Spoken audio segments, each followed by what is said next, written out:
Iya, silakan masuk.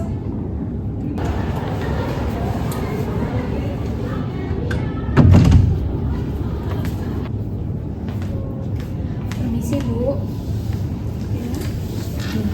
ini adalah saya mau ngelaporin laporan keuangan kita selama 3 bulan terakhir. Di sini udah kelihatan kalau arus kas kita itu semakin ketat Bu.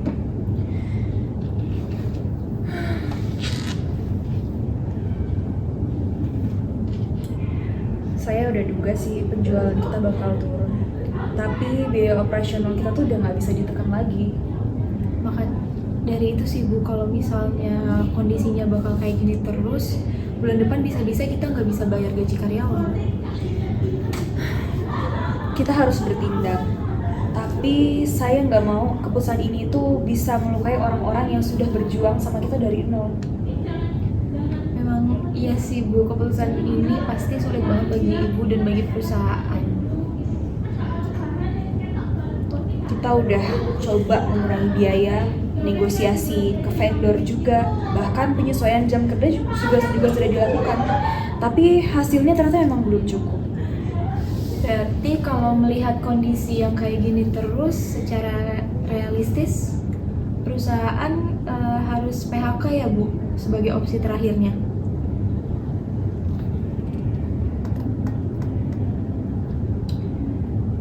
Tapi kalaupun hal itu harus dilakukan, saya mau prosesnya adil dan transparan.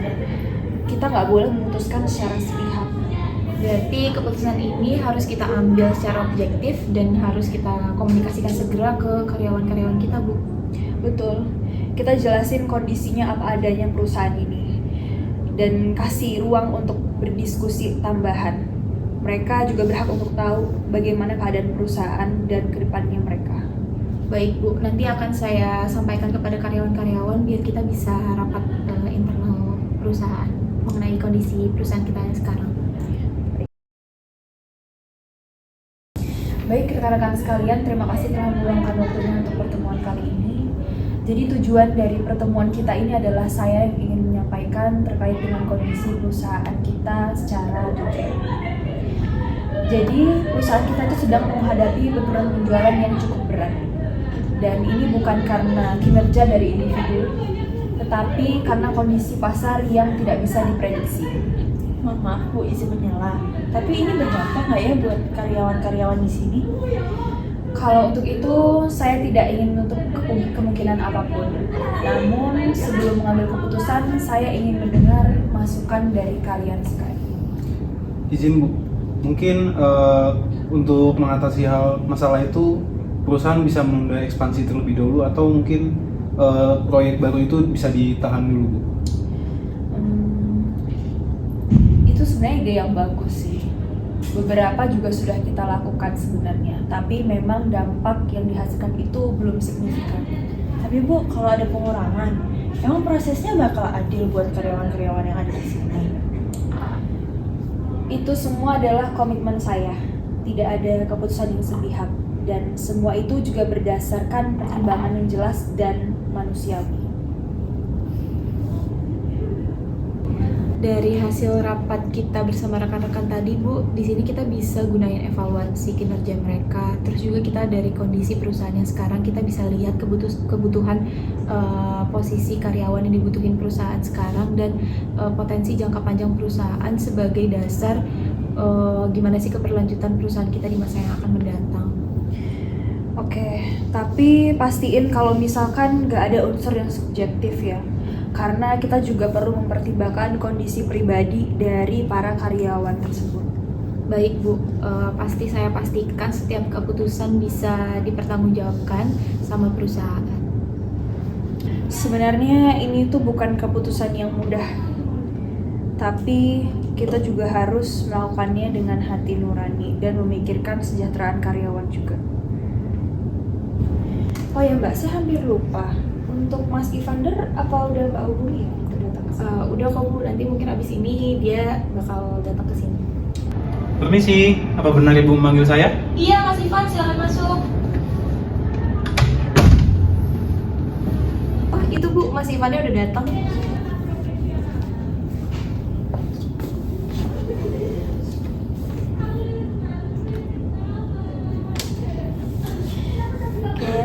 Mas Ivander udah datang.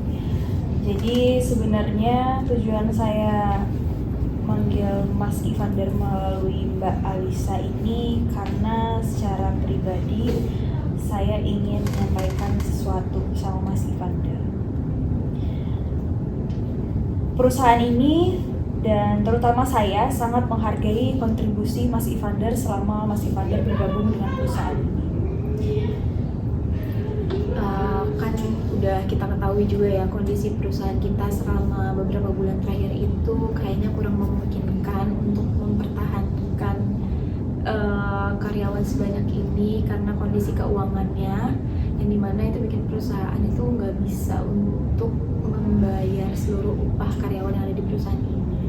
Jadi dengan berat hati di sini saya dan perusahaan itu harus melakukan pengurangan karyawan dan posisinya Mas Ivan termasuk dalam keputusan yang dibuat perusahaan ini. Jadi kalau bisa saya simpulkan, Ibu memanggil saya ke sini karena saya ingin di PHK ya? Benar Mas Ivan, mengingat kondisi perusahaan kita yang seperti ini sekarang. Tapi perlu diingat Mas, kalau PHK ini bukan berarti karena kinerja dari Mas itu buruk. Kami akan memberikan kompensasi yang penuh untuk Mas, juga surat rekomendasi dan bantuan untuk Mas mencari kerja.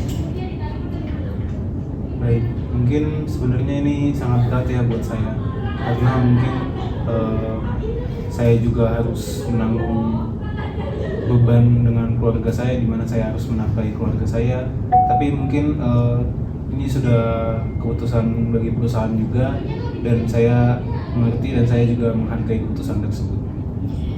Mohon maaf saya ucapkan Mas, tapi dengan berat hati memang itulah yang harus perusahaan ini lakukan. Memang sulit untuk saya dan dengan berat hati saya harus mem-PHK Mas dan rekan-rekan lainnya. Baik, mungkin saya mengucapkan terima kasih kepada Ibu karena sudah menyampaikan hal yang mungkin cukup berat ini dengan jujur langsung kepada saya. Saya hargai keputusannya. Baik, terima kasih. Baik Bu, kalau begitu saya izin pamit terlebih dahulu ya. Terima kasih buat Mas. Baik Mas Ivander, semoga Mas Ivander sukses dimanapun Mas Terima berada. kasih. Mohon maaf sebelumnya. Izin ya Bu. Sukses ya Mas Ivan. Terima kasih. Saya izin duluan ya, Bu. Oke.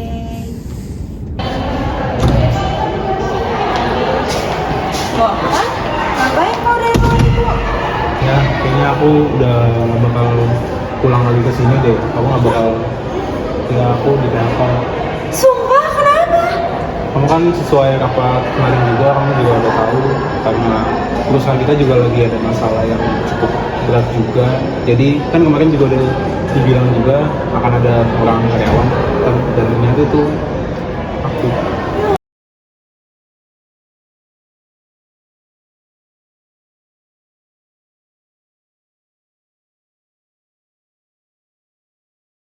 Baik, mungkin kita cukupkan rapat hari ini. Sama sebelum ini berakhir, saya mau menyampaikan sesuatu. Jadi berdasarkan rapat kita kemarin, saya sudah memutuskan bahwa PHK itu akan tetap dilakukan dengan berat hati. Jadi saya mohon untuk rekan-rekan sekalian bisa menyesuaikan diri atas keputusan yang saya ambil, karena pastinya dengan terjadinya PHK ini rekan-rekan pasti harus menyesuaikan diri di lingkungan yang baru tanpa adanya teman-teman yang sudah terpaksa untuk saya PHK. Baik Bu, tapi sebelumnya saya juga merasa cemas Bu, karena siapa tahu saya dan rekan-rekan ini juga terpaksa di PHK dan lain sebagainya. Oke Mbak, jadi sebenarnya perasaan itu wajar dan saya juga paham sebenarnya apa yang rekan-rekan rasain sekarang. Pasti cemas dan takut gimana nasibnya, apakah dia akan rasain hal yang sama. Tapi apapun itu, saya pengen rekan-rekan sekalian itu bisa tetap saling mendukung untuk kita sama-sama semangat membangun kembali perusahaan kita ini. Baik Bu, saya akan berusaha semaksimal mungkin. Terima kasih Mbak, saya sangat percaya pada kalian semua.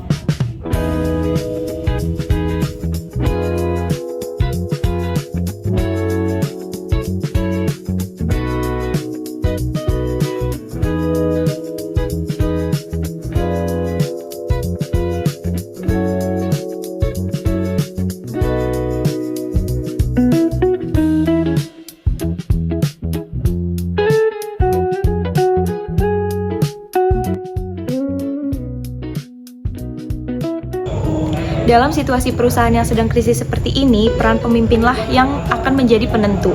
Pemimpin dalam video ini menerapkan gaya kepemimpinan demokratis dan transformasional. Sebagai pemimpin yang demokratis, pemimpin menyampaikan kondisi perusahaan secara terbuka dan jujur kepada karyawan. Pemimpin memberikan ruang diskusi, mendengarkan pendapat, serta melibatkan tim dalam pengambilan keputusan, sehingga keputusan yang diambil tidak bersifat sepihak. Selain itu, pemimpin juga menunjukkan kepemimpinan transformasional, tidak hanya berfokus pada penyelesaian masalah jangka pendek, tetapi juga berusaha untuk menjaga semangat dan kepercayaan karyawan di tengah situasi sulit perusahaan. Pemimpin menyampaikan keputusan PHK secara empati dan manusiawi, serta memberikan dukungan kepada karyawan yang terdampak.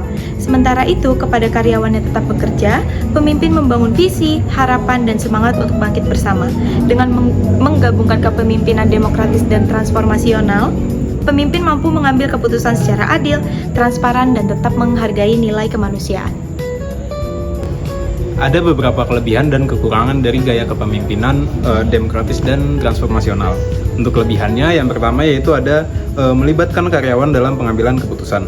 Karyawan itu menjadi merasa pendapatnya dihargai, sehingga lebih aktif dalam berkontribusi. Yang kedua yaitu meningkatkan rasa memiliki dan tanggung jawab. Keterlibatan langsung itu membuat karyawan merasa ikut memiliki organisasi. Yang ketiga yaitu membangun komunikasi terbuka dan transparan. Informasi mengalir dua arah sehingga mengurangi kesalahpahaman. Yang ketiga yaitu meningkatkan motivasi, semangat, dan kepuasan kerja. Karyawan lebih termotivasi karena dipercaya dan diberi peran yang penting. Yang keempat yaitu mendorong inovasi dan kreativitas. Beragam ide dan sudut pandang membuka peluang solusi baru. Selanjutnya yaitu memperkuat hubungan pemimpin dan karyawan. Jadi interaksi yang intens, membangun kepercayaan dan kedekatan secara emosional.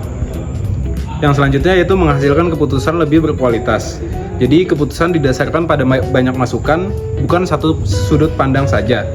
Yang selanjutnya yaitu menciptakan budaya kerja positif dan jangka panjang. Di sini lingkungan kerja kolaboratif mendukung keberlanjutan organisasi.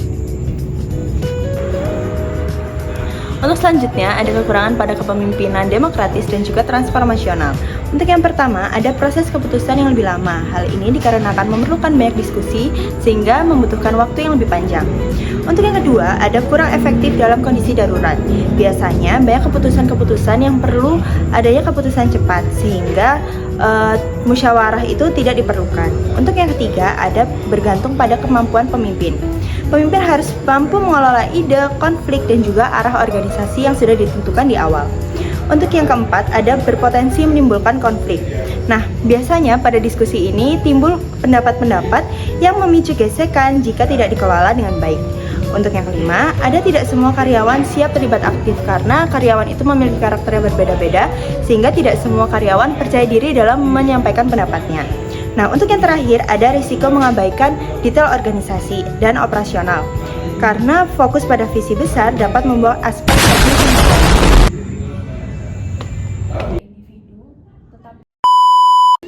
Maaf banget, sumpah. Maaf banget.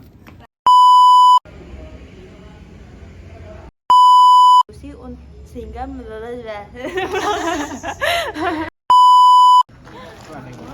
kalau ini video pakai flash kan? Nggak apa-apa. Duduk.